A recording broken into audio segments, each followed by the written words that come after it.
if a PC gamer that heavily used Game Pass asked you which PC handheld you would recommend in the here and now, what would you recommend? This is kind of like we've got a history of handheld questions from leftist hominids that typically want to steer us away from recommending the Steam Deck series. Yeah. And I think it's fair to say that Game Pass is very difficult to get running on Steam Deck. If not impossible. There's no Game Pass client, is there? I don't know. But it generally points you towards the Windows handhelds out there. I've got my views on this, but Oliver, what do you think?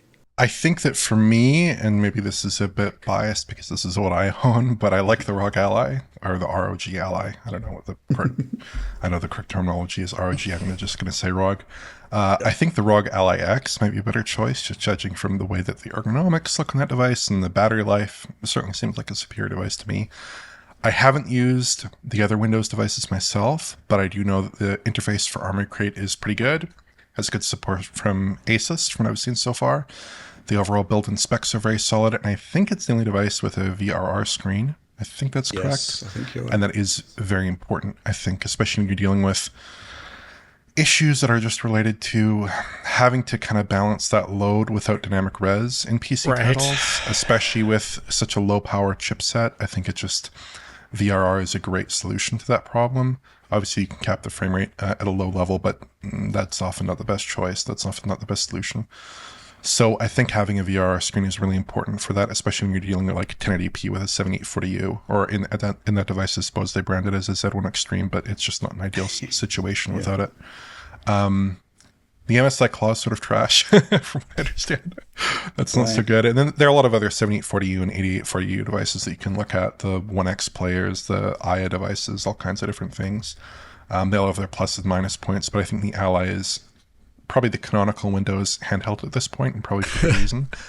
I'd also suggest, possibly, depending on your preferences, because people have different preferences, this is maybe not so much for the Game Pass players, but I think the Steam Deck LCD can make for an interesting Windows device. I have Windows installed on my Deck LCD at the moment for certain kinds of games that get a lot of mileage out of trackpads. Like I like playing MMOs on it. You can play games like StarCraft on it if you're really a little crazy. I think that's a viable choice. But specifically the Deck LCD, and not the Deck OLED, because Valve does not yet provide drivers for the Wi-Fi, the audio, or the Bluetooth. The Windows drivers. Unfortunately, those have not been provided. They've said that they're going to be providing them very soon for a while now, but they've not been provided as of yet. So unless you want a very, very compromised experience in Windows, that's just the Deck LCD for that purpose. No Wi-Fi on a handheld.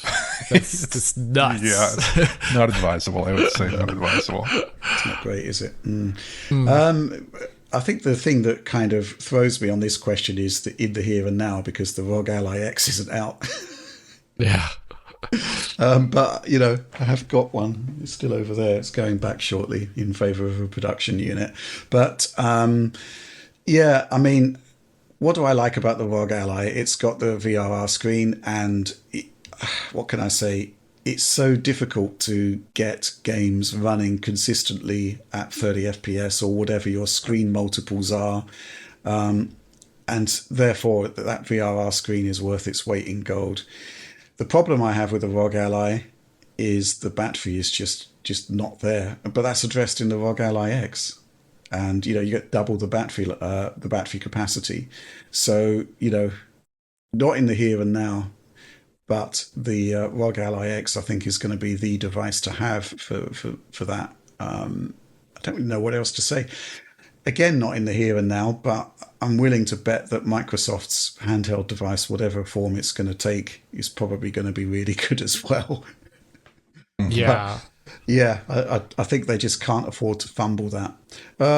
You don't really have a huge amount of experience with handhelds, Alex, but I'm curious what you think about this.